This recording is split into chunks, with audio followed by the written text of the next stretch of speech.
자, 우리 여러분과 다시 한번 인사하겠습니다. 오늘도 승리하셨습니다. 자, 은혜밖에 없습니다. 여러분은 이번 한 주도 참 고생 많으셨습니다. 오늘 드디어 이제 불타는 금요일이죠.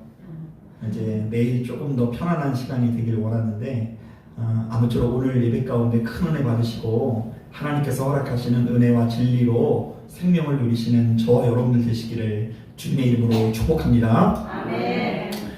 자, 설교 준비를 하다가 이 참 재밌는 글을 읽었는데요. 자, 이 글은 예수 믿는 우리들의 신앙생활을요 크게 5가지로 구분을 하고 있습니다. 자, 먼저 첫 번째로는요, 바리새인적인 신앙이 있다고 하는데요. 자, 바로 이런 종류의 사람들은 율법을 하나님보다 더 중요시하는 경향이 있다고 합니다. 자, 그래서 바로 이런 율법을 기준을 가지고 자기는 의인으로 여기고요, 타인은 무조건 죄인으로 여기는 경향이 강하다라고 합니다. 자, 그런가 하면 두 번째로는요, 기복주의적인 신앙이 있다고 하는데요. 자, 이것은 외형적인 복을 중요시하는 신앙을 말합니다. 자, 이들은 이 땅에서 얻게 될 복, 즉 무병장수와 만사형통을 하기 위해서 하나님께 충성을 하는 경향이 있다고 합니다. 자, 세 번째로는요, 자기중심적인 신앙이 있다고 하는데요. 자, 이것은 말 그대로 누구만 옳고요? 나만 옳고 나만 완전하다라고 여기는 신앙을 말하는데요. 자, 어느 정도 자부심을 갖는 것은 우리가 충분히 이해하겠으나 이런 분들은요, 자기 자신에 대한 확신이 어찌나 강한지 때로는 하나님께서 계셔야 하는 자리에 자기가 대신 앉을 때가 많이 있다고들 합니다. 자, 네 번째로는요, 미신적 신앙이 있다고 하는데요. 자, 이것은 불교나 유교의 영향으로 생긴 우리나라의 토속 신앙을 말하는데요. 자, 이른바 지성이면 감천이라는 공식을 내세워서 내가 이렇게까지 했으니 하나님께서 응답을 하신다 안 한다? 내가 뭔가 하나님께 뭘 많이 보여주면 그에 걸맞는 응답을 하실 거라는 생각에 사로잡혀 있는 신앙을 말합니다. 자, 안타깝게도 바로 이런 종류의 사람들은요, 하나님과의 인격적인 관계를 통해서 그분께 뭘 배우지 못하고요, 오로지 자기 자신이 하나님께 바친 정성과 수고에만 집중하는 경향이 있다고 합니다. 자, 마지막 5번째로는요, 신비주의적인 신앙이 있다고 하는데요. 자, 이것은 그 무엇보다 영적인 체험을 중요시하는 신앙을 말합니다. 자, 특히 환상과 계시, 열광적인 분위기를 매우 중요시한다고 하는데요. 자, 이런 분들은 겉으로 볼 때 놀라울 정도로 열정을 발휘하나 지나치게 자의적이고 감정적인 우려가 있다고 합니다. 자, 왜냐하면 눈에 뭘 보긴 보는데 그 보는 게 자기가 보고 싶은 걸 보는 건지 하나님께서 보여주시는 건지를 좀 구분하지 못하고 자기 멋대로 해석할 위험이 있다는 이야기죠. 자, 저는 바로 이 글을 읽는데 나름 일리가 있다는 생각이 들면서도요, 한 가지 의문이 들었어요. 자, 이 글을 쓰신 분은 신앙생활을 좀 해로운 것으로 여기시는 분인가? 가만히 들어보니까 좋은 이야기가 있어요, 없어요? 다 없지 않나요? 율법 중요시해서 다 막 판단하고, 기복적이고, 자기중심적이고, 미신적이고, 신비주의적이고, 이런 종류의 신앙만 이야기하고 좋은 곳에서 대해서 얘기를 안 하니까 믿음 생활을 통해서 얻게 되는 유익함에는 좀 관심이 없는 분인가 하는 생각이 좀 들더라고요. 자, 그러면서 의도적으로 제가 생각했을 때 바로 그런 종류의 말씀을 한번 좀 찾아봤거든요. 야, 예수 믿는 게 뭐가 좋을까? 자, 여러분, 하나님을 믿는 우리들에게는요, 굉장히 유익함이 있다는 걸 믿으십니까? 네. 뭐가 좋은데요? 예수 믿으니까 뭔가 좋아요? 평안해요? 얼굴 보니까 안 평안하신 것 같기도 하고. 예수 믿으니까 뭔가 우리의 인생이 좀 좋아지는 것 같습니까? 우리의 성품이 달라지는 것 같습니까? 자, 그래서 이제 오늘 말씀에 어떤 그 언약의 말씀이 담겨져 있는지를 좀 살펴보려고 하는데요. 아무쪼록 귀를 기울이시고 큰 은혜 받으시는 저와 여러분들 되기를 주님의 이름으로 축복합니다. 아멘. 자, 오늘 우리가 읽은 본문은 이사야 선지자가 이 땅에 오실 메시아의 사역을 예언하는 대표적인 말씀인데요. 자, 짧은 말씀이니까 우리가 한 절씩 한번 읽어볼게요. 자, 먼저 2절 말씀 한번 읽어보겠습니다. 시작. 만일에 여호와의 전에 산이 모든 산 꼭대기에 굳게 설 것이요 모든 작은 산 위에 뛰어나리니 만방이 그리로 모여들 것이라. 자, 바로 이것은요, 이 땅에 오실 메시아를 통해서 성전의 위상이 다시금 회복될 거라는 이야기예요. 자, 성전이 이렇게 높은 곳에 올라갈 것이다. 성전이 인정받게 될 것이다. 이런 뜻이죠. 자, 계속해서 3절도 한번 읽어볼게요. 시작. 많은 백성이 가며 이르기를 오라 우리가 여호와의 산에 오르며 야곱의 하나님의 전에 이르자. 그가 그의 길을 우리에게 가르치실 것이라. 우리가 그 길로 행하리라 하리니 이는 율법이 시온에서부터 나올 것이요 여호와의 말씀이 예루살렘에서부터 나올 것임이니라. 자, 이것은요, 메시아를 통해 이 땅에 참된 진리가, 너희가 들어본 적 없는 이 참된 진리가 전파될 거라는 이야기를 우리에게 하는 거죠. 자, 더 중요한 말씀, 정말 중요한 말씀이 4절에 있는데요. 자, 우리 4절 말씀도 천천히 한번 읽어볼게요. 시작. 그가 열방 사이에 판단하시며 많은 백성을 판결하시리니 우리가 그들의 칼을 쳐서 보습을 만들고 그들의 창을 쳐서 낫을 만들 것이며 이 나라와 저 나라가 다시는 칼을 들고 서로 치지 아니하며 다시는 전쟁을 연습하지 아니하리라. 자, 이 땅에 오실 메시아를 통해서 어떤 역사가 나타난다고 하죠? 칼로 무엇을 만든다고요? 보습을 만든다고 하는데요. 이때 이 보습은요, 쟁기의 이 쇠에 해당되는 부분이 이제 보습이에요. 자, 그리고요, 창을 가지고 또 무엇을 만든다고 하죠? 낫을 만든다고 하는데요. 자, 이것은 무기가 농기구로 변화되는 과정을 보여주시는 건데요. 자, 무기는 사람을 어떻게 하는 거죠? 죽이는 것이었는데 농기구는 사람을 살리는 도구로 바뀌어지는 것을 보여주는 건데요. 자, 이 땅에 예수 믿는 우리들이 전쟁이 멈추고 화목과 화평의 시대가 열릴 것을 예언하는 말씀입니다. 자, 그렇다고 한다면 바로 이 말씀을 묵상하는 우리들은 스스로에게 몇 가지 질문을 던져야 되는데요. 자, 첫 번째, 나는 예수를 믿고 그동안 내가 가지고 있는 무기들이 농기구로 변화되고 있는지를 좀 돌아봐야 돼요. 그러니까 내 손 안에 있었던 무엇이요? 무기가 농기구로 변하고 있는 거예요. 자, 좀 더 구체적으로 얘기하면 나는 예수를 믿으면서 늘상 사람을 찌르고 공격하는 본성을 가지고 있었는데 그것을 벗고 사람을 살리고 위로하는 도구로 사용되고 있는지를 돌아봐야 한다는 것입니다. 그리고 더 나아가서는요, 나는 예수를 믿고 그동안 치러왔었던 이 크고 작은 여러 가지 전투와 전쟁을 멈추고 화목과 평화의 시대를 열어가고 있는지를 돌아봐야 한다는 이야기예요. 여러분, 물론 예수를 믿는 우리들에게 율법을 준수하는 신앙, 이거 갖추는 거 굉장히 중요하죠. 자, 주님의 능력을 가지고 복을 받는 것도 중요해요, 안 중요해요? 네, 중요해요. 그리고 이왕이면 예수 믿는 가운데 어떤 영적 체험이라든지, 그리고 우리들 안에 충실한 교회 생활이라든지, 하나님 앞에 영광 돌리는 여러 가지 이 태도가 우리 안에 나타나는 것이 너무나 중요하다는 생각이 들긴 합니다. 자, 그러나 우리에게는 그보다 훨씬 더 근본적이고 중요한 영역이 있는데요. 자, 그것은 바로 우리가 믿고 있는, 우리가 의지하고 있는 예수 때문에 우리의 속성이 변화되고 있는지의 문제인 것입니다. 나의 속성이 정말로 예수 때문에 달라지고 있는 것. 예수님께서는 내 안에 들어오셔서 나를 어떻게 변화시키고 계신 것일까? 여러분, 우리가 반드시 기억해야 되는데요.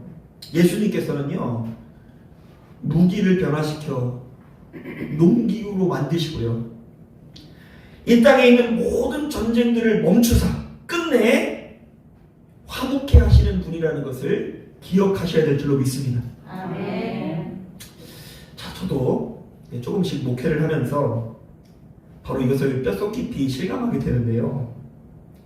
자, 내 안에 이 다툼과 분쟁이 찾아오면 성령께서 강하게 경고하사 뭐라 설명하기 어려운 고통을 주시는 것을 정말로 수시로 경험하게 됩니다. 자, 일단 누군가를 미워하는 마음을 가지고 강단에 오르면요, 그 자체가 큰 고통인데요. 어쩌다 부부싸움이라도 하는 날에는 가슴이 너무 답답해가지고요, 설교하기 전에 이 사모님과 화해를 할 때가 한두 번이 아닙니다. 그렇다고 제 얼굴이 어두울 때마다 목사님 오늘 부부싸움 하셨죠? 뭐 이렇게 하시면 안 됩니다. 별로 싸우지도 않는데 가끔씩 이렇게 뭔가 크고 작은 다툼이 있거나 누구 미워하는 사람이 있는 상태에서 말씀을 전한다면 겉으로는 똑같이 말씀을 전하는데도 불구하고 마음속 깊은 곳에서 뭔가 불편함이 찾아와요. 자, 그러면요, 요즘엔 어떤 생각이 드냐면 제가 좀 대견하게 느껴지는 거예요. 왠지 알아요? 그게 나름대로 예수님께서 이런 분이라고 한다면 제 영이 더 민감해지는 것이라고 할 수 있는 거 아닙니까?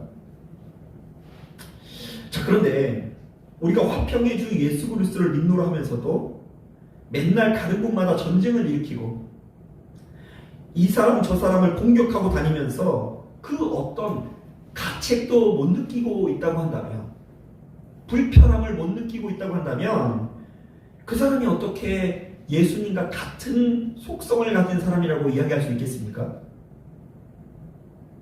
그거 어쩌면 예수 믿는 것이 아니라 누구 믿는 거예요?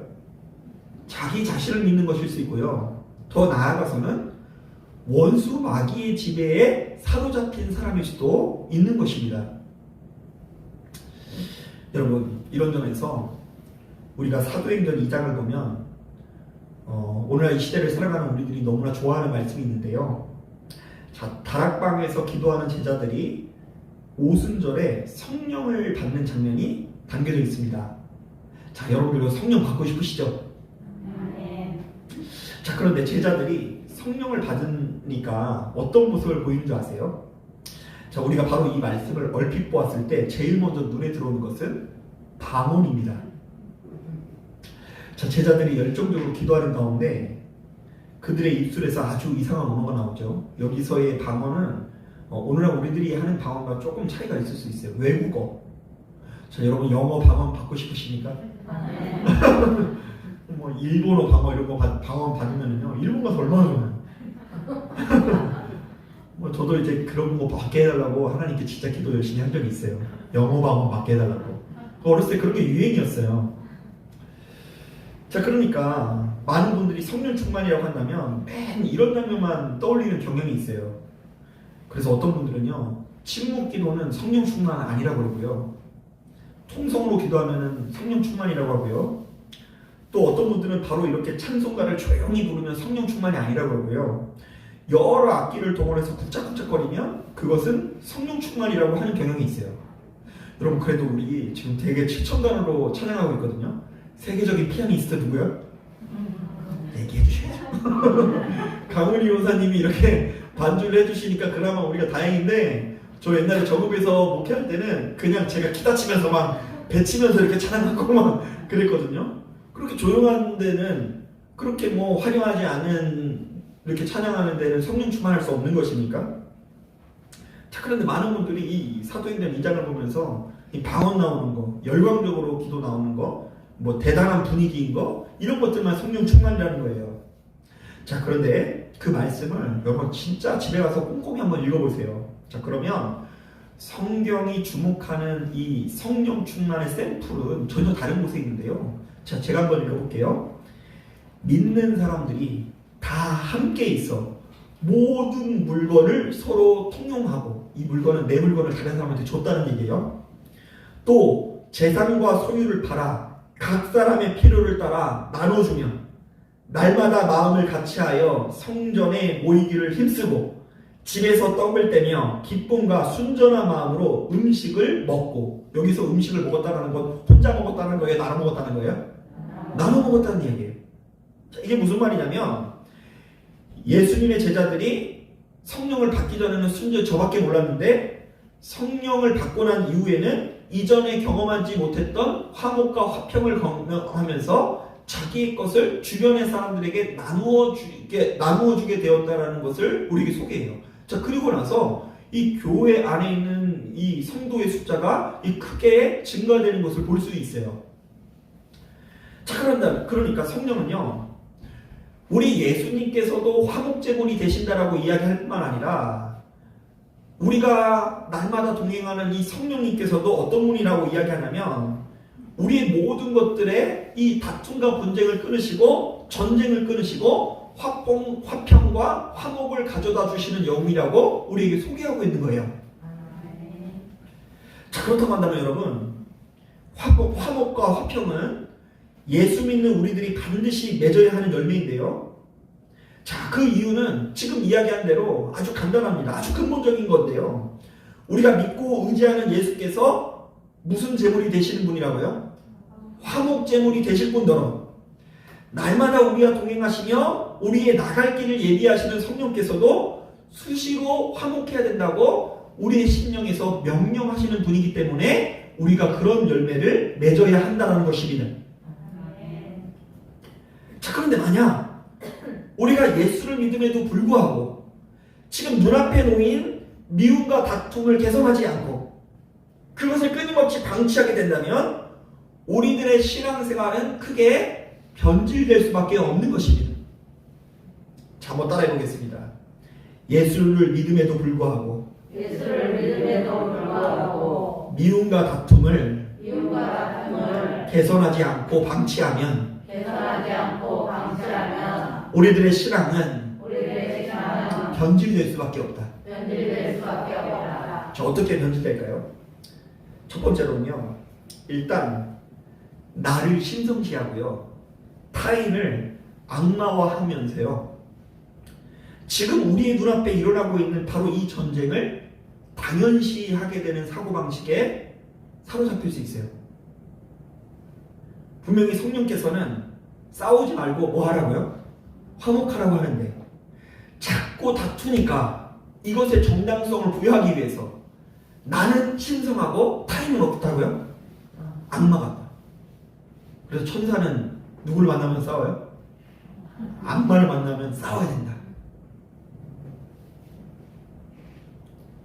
이런 사고방식에 사로잡힐 수 있다는 이야기고요. 자, 두 번째, 날마다 화목하라고 명령하시는 하나님과의 관계를 자신도 모르는 사이에 단절시키고 자기 확신을 더욱 강화시키게 될 수도 있습니다. 왜요? 하나님과의 관계가 이렇게 쭉 이어지면 못 사는 거예요. 그러니까 자기도 모르는 사이에 그거를 외면하고 내가 하고 싶은 생각, 내가 떠올리는 생각을 강하게 붙들고 그 미움과 다툼의 감정을 점점점 고조시키기 마련이라는 것이죠. 또 뭐가 있을까요? 제가 요즘에 예레미야 말씀을 묵상하다가 한 가지 더 떠오른 게 있는데요. 발견한 것이 있는데요. 나에게 올바른 충고를 하는 사람들을 멋지게 제거하려는 경향이 생길 수도 있더라고요. 그래서 이제 예레미야서를 묵상해보면 예레미야가 하도 올바른 예언을 하니까 사람들이 그 예레미야를 죽이려고 해요. 분명히 올바른 이야기긴 올바른 얘기인데 듣기는 별로 싫으니까 예레미야를 제거하려고 해요. 어떤 면에서 우리 예수님도 마찬가지인데요. 예수님이 분명히 능력이 있긴 있거든요. 무수히 병자들을 일으켜 세우기도 하고 그리고 뭔가 말씀도 권위 있게 전하고 틀린 이야기는 아니지만 그 얘기를 순종할 수 없으니까 그 예수님을 어떻게 하죠? 죽여버리게 돼요.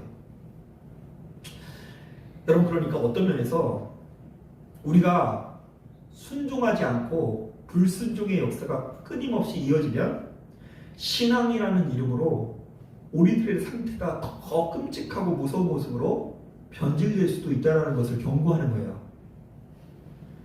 교회 오니까 더 아름다워지는 게 아니라, 예수를 믿으니까 더 아름다운 것이 아니라, 하나님도 알고 말씀도 알고 예배도 드리지만 우리에게 보내진 메시아를 죽이는, 우리에게 보내진 그리스도 하나님의 아들을 못 살게 구는 그런 못된 성품이 나에게서 돋아날 수 있다는 것을 경고하는 거예요.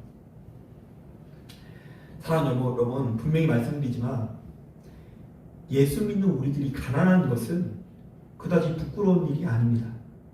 제발 좀 여러분 이거 확신 좀 하세요. 예수 믿는 우리들이 가난한 거 부끄러운 거예요? 안 부끄러운 거예요? 부끄러워할 필요가 없어요. 아까 찬양했잖아요. 잠시 세상에 내가 살면서 뭐 다 싸가지고 갈 건 아닌데 좋은 차가 무슨 소용이에요? 좋은 옷이 뭔 소용이에요?